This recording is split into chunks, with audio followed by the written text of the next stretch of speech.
Let's get right into it. Number 10. The fork taco holder. Tacos have a design flaw. They look great in photos, but the second you pick one up, everything falls out. The lettuce goes first, then the cheese, then whatever was holding your life together. Flip a fork upside down. Set it on the table with the prongs pointing up. Then rest your taco shell between the prongs. It just sits there, perfectly upright, like it has its life together. The prongs create a perfect V-shaped cradle, holding the taco open and stable. You can load it up without it collapsing. You can set up 2 or 3 forks and create a whole assembly line for taco night without a single one tipping over. You can walk away and come back. It'll still be there. Unlike most things you care about, forks have been around for thousands of years, and this is the best use we've found for them, which honestly feels about right. Number 9. The pencil zipper fix. Your zipper is stuck. You're late. You're yanking on it like you're trying to start a lawnmower, and it's not moving. Grab a pencil, not to write a strongly worded letter to the zipper company. Just rub the graphite tip along the zipper teeth, both sides of the stuck spot. Pencil graphite is a dry lubricant. It's made of carbon atoms arranged in sheets that slide easily over one another. It gets into the tiny gaps between the teeth and makes everything slide smoothly again. It doesn't attract dirt or gunk like an oil-based lubricant would. Your zipper goes from completely useless to working perfectly in about 10 seconds. The graphite also gets all over your fingers, and then your fingers touch the fabric, and now there are little gray smudge marks right next to the zipper you just fixed. So you solved one problem and created a slightly smaller, more embarrassing problem. The good news is the graphite washes out. The bad news is you'll forget it's there and touch your face first. Number 8. Bread for broken glass. If you drop a glass and it shatters on the floor, grab a slice of bread, press it flat over the area where the glass broke. The bread picks up every tiny shard, even the ones you can't see. Those invisible pieces are the dangerous ones.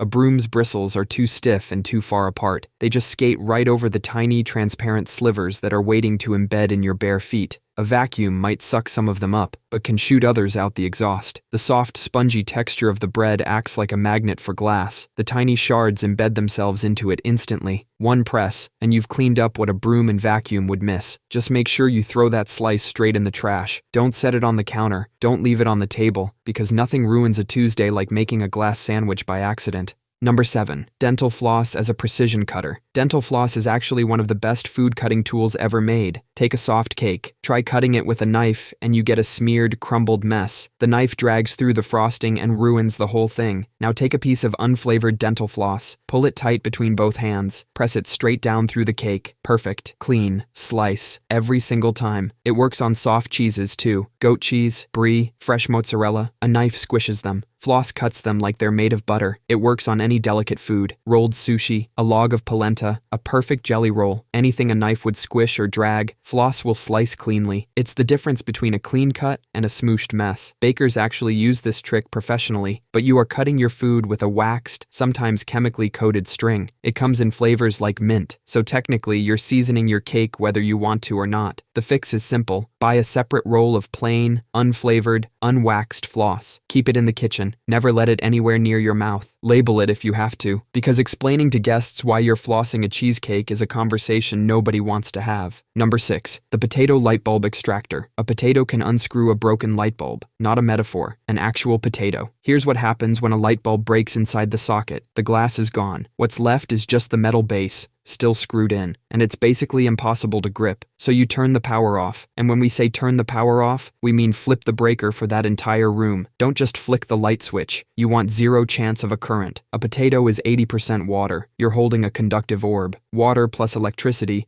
is a one-act play where you lose badly. Once the power is off, grab a potato, cut it in half, press the flat side firmly into the broken socket. The potato molds around the jagged metal edges, gives you enough grip to twist it right out. Twist counterclockwise. The broken bulb comes out in approximately 5 seconds. No tools, no electrician, just a vegetable doing a job it was never designed for, and honestly doing it better than most things that were. Number 5. Honey as an antibiotic. You probably have a jar of this sitting in your kitchen right now, and you're using it completely wrong. Most people treat honey like it's just a sweetener, a fancy alternative to sugar, but honey is one of the most powerful natural antibiotics ever discovered. It never expires. Archaeologists found 3,000-year-old honey in Egyptian tombs. They tasted it. It was still good. That's not a food. That's a superpower in a jar. Honey kills bacteria. Scientists have tested it against MRSA, the superbug that laughs at regular antibiotics. Honey beats it. So next time you get a minor cut or burn, spread a thin layer of honey on the wound and cover it. It pulls moisture out of bacteria, essentially dehydrating them to death. It also releases tiny amounts of hydrogen peroxide, which gently cleans the wound without damaging your tissue. For this to work best, you need raw, unpasteurized honey. The heating process in most cheap commercial honey can destroy the key enzymes. Manuka honey is particularly potent, but most raw honey has these properties. Now, honey is also the favorite food of basically every insect on the planet. So yes, you might heal faster. You'll just be doing it while being slowly surrounded by every bug within a 5-mile radius. Number 4. The wine bottle rolling pin. You're making homemade pasta. You've got the flour, the eggs, the whole situation going on. And then you reach for the rolling pin, and remember you don't own one. Because of course you don't. So grab a wine bottle. A full one works best because the weight does half the work for you. An empty bottle is a hollow tube of regret that rolls unevenly. The full bottle gives you that satisfying, even pressure. A wine bottle actually has an advantage. The glass stays cold. Cold surfaces keep dough from sticking and getting soft while you work. Professional pastry chefs chill their rolling pins. You're accidentally doing the advanced technique. Just make sure the bottle is clean and the label is paper, not some glossy, plasticky thing. The heat from your hands can warm the glue and make that label start peeling off into your dough. Bits of a Chardonnay ad in your fettuccine is not a good look. Number 3. The Pantyhose vacuum filter. You drop a small earring on the floor. It vanishes, like it never existed. You get on your hands and knees. You check under the couch. You find 17 things you thought you lost forever. The earring is not one of them. Here's what you do. Grab a piece of pantyhose. Stretch it over the end of your vacuum hose. Secure it with a rubber band. Now turn the vacuum on and run it over the area. The suction pulls the earring up. The pantyhose catches it. You win. But this setup creates a restriction. Your vacuum motor is air-cooled. It needs that constant stream of air rushing past to keep from melting down. The pantyhose acts like a dam,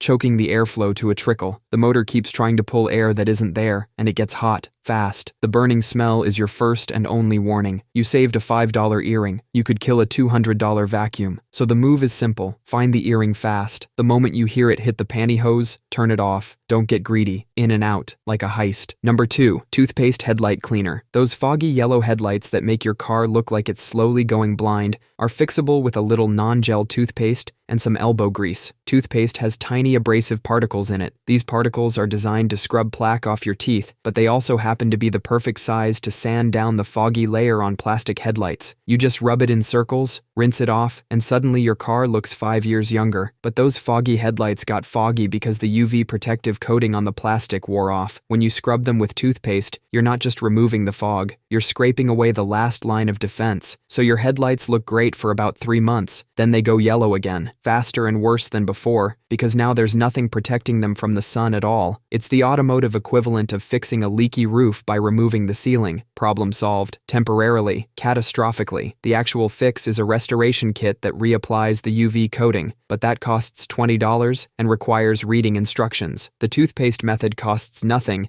and requires only the confidence of someone who has never Googled consequences. Number 1. Steel wool fire starter. Take a piece of steel wool. The fine grade works best. Touch a 9-volt battery to it. It catches fire. Not a little spark. It bursts into flames almost instantly. Steel wool is just iron pulled into incredibly thin threads. Regular iron doesn't burn easily because it's too thick, but make it thin enough, and suddenly it has a massive surface area exposed to oxygen. When you touch the battery terminals to the steel wool, it creates a short circuit. That current rushes through the thin threads, heating them to their ignition temperature almost immediately. The whole thing goes up in seconds. This is a legitimate survival skill. Wet matches, no lighter, middle of nowhere. A 9-volt battery and a piece of steel wool will start your fire. The threads burn hot enough to ignite dry leaves or paper. The battery doesn't even need to be full. A battery too dead to power your smoke detector still has enough juice to set steel wool on fire. So think about that junk drawer in your house. Your junk drawer might be an accident waiting to happen, or it might be a survival kit. The only difference is whether you're doing it on purpose. That's all for today.